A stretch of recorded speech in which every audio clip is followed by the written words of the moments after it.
Coucou les 8H, j'espère que ça va bien chez vous, que l'école à distance fonctionne. Je voulais vous expliquer quelques notions qu'on a déjà vues et des nouvelles pour effectuer les divisions en colonnes avec les nombres à virgule. Donc, depuis le confinement, on a revu l'addition, la soustraction, la multiplication et là on va faire la division. Juste un petit rappel, si j'ai voilà, par exemple, 13 divisé par 2. Donc ça, c'est pas nouveau, on a déjà vu, mais je rappelle, ça peut faire du bien. Combien de fois je peux mettre 2 dans 13? Je peux mettre 6 fois 2, ça fait 12. Et là, il me reste 1. En septième, quand on avait vu la division, au début, on s'arrêtait à ça. On disait, voilà, 13 divisé par 2, ça fait 6, reste 1. Mais là, on ne se contente plus de ça. On va pouvoir continuer parce que ici en fait il existe une virgule qu'on note pas mais qui est là, suivie de plein de zéros, ça vous le savez. Alors pour pouvoir venir descendre des zéros qui sont ici, qui existent, je vais devoir mettre une virgule à mon quotient. Et du coup là je peux descendre un 0, 10. Et là c'est simple, combien de fois 2 dans 10? 5 fois 2 égale 10. Je peux m'arrêter parce que j'ai plus rien, j'arrive à 0. Encore un autre exemple, 15 divisé par 4.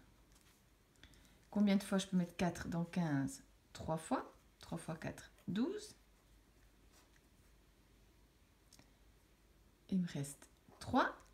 Si je veux descendre le 0 qui existe là, je mets ma virgule. Et je peux descendre mon 0, parce que là, il existe une virgule qu'on ne note pas, mais qui existe. Et du coup, nos 0, je descends le 0. Combien de fois je peux mettre 4 dans 30? 7 fois. 7 fois 4, 28. Et là, je n'arrive pas encore à terminer ma division. Donc, je continue. Je peux descendre le 0 qui existe aussi là, 20. Et je peux faire 5 fois 4, 20. Je m'arrête puisque j'arrive à 0. Voilà, ça c'est des choses qu'on a déjà vues. Pour la suite, je vais vous montrer quelque chose avec des nombres entiers, naturels, sans virgule, pour après vous expliquer avec les nombres à virgule. Si je prends une division quelconque, je vais faire 10 divisé par 2. Ça fait 5. Facile, hein, j'en prends une facile, ça ira plus vite. Si je multiplie le dividende et le diviseur de manière proportionnelle, ça veut dire de manière proportionnelle, c'est-à-dire que je choisis une multiplication, par exemple ici x2. Donc si le dividende est x2, je dois également faire x2 pour le diviseur, que ce soit proportionnel. Donc 10 x 2, ça fait 20. 20 divisé par 2 x 2, 4. Et je retombe à 5. Donc on voit bien, quand on multiplie de manière proportionnelle le dividende, le diviseur, on obtient le même quotient. Voilà, ça c'est pour vous expliquer la suite. Je prends l'exemple du livre. On a 3,5 divisé par 5.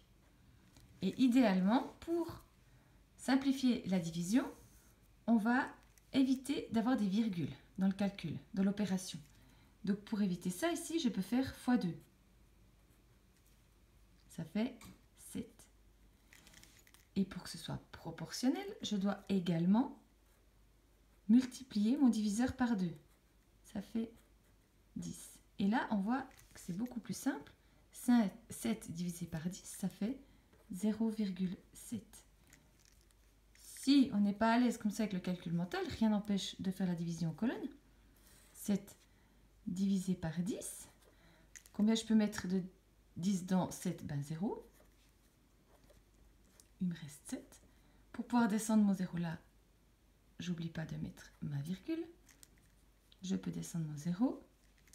Combien de fois 10 dans 70? 7 fois. Et ça fait 70. 0. Voilà. Du coup, 3,5 divisé par 5, ça fait 0,7.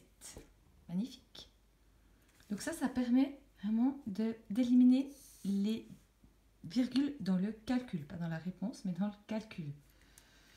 Je vous refais un dernier exemple. 14,5 divisé par 2,5. Donc là, je dois être attentive à ce que ma multiplication enlève la virgule de celui-là, du dividende et du diviseur. D'accord? Bon, là, si je fais x2, ça me les enlève aussi les deux. Donc x2. Donc 14,5, ça me devient 29. 29 divisé par 5. 2,5 x 2, ça fait 5. Je peux le faire en colonne si je suis plus à l'aise. 29 divisé par 5. 5 x 5, 25. Ça fait 4. Pour pouvoir descendre mon 0 ici, je mets une virgule. Je peux descendre mon 0. Et ensuite, 8 x 5, ça fait 40. Je soustrais, j'ai plus rien, j'ai terminé. Donc, 29 divisé par 5, ça fait 5,8. Et du coup, 14,5 divisé par 2,5, ça fait aussi 5,8. J'aurais pu aussi choisir de multiplier par un autre facteur, par exemple par 10, pour enlever les virgules. Donc si je fais ça fois 10, ça fait 145 divisé par 25. Et je vais vous prouver qu'on arrive toujours au même résultat. 145 divisé, souci de feuille, divisé par 25. Combien de fois 25 dans 145? Ben, je peux le mettre 5 fois. Ça me fait 125. Je soustrais, il me reste 20. Pour pouvoir descendre mon 0 ici, j'oublie pas de mettre ma virgule. Du coup, je peux descendre mon 0, ça fait 200. Et 8 fois 25, ça fait 200. Et je retombe à 0, donc je suis juste. Et voilà, je vous prouve que on peut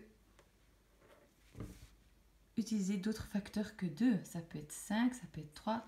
Il faut juste être attentif que votre facteur élimine la virgule du dividende et du diviseur. Là, c'était assez simple les exercices. Après, vous verrez, il y en aura des un peu plus compliqués. Mais vous allez vous en sortir, j'en suis sûre. Voilà, donc je vous souhaite tout plein de courage pour effectuer cet exercice. Au moindre souci, n'hésitez pas à me contacter. Je suis là, par téléphone, par message, par FaceTime, je ne sais pas. Alors, bon courage, bye bye!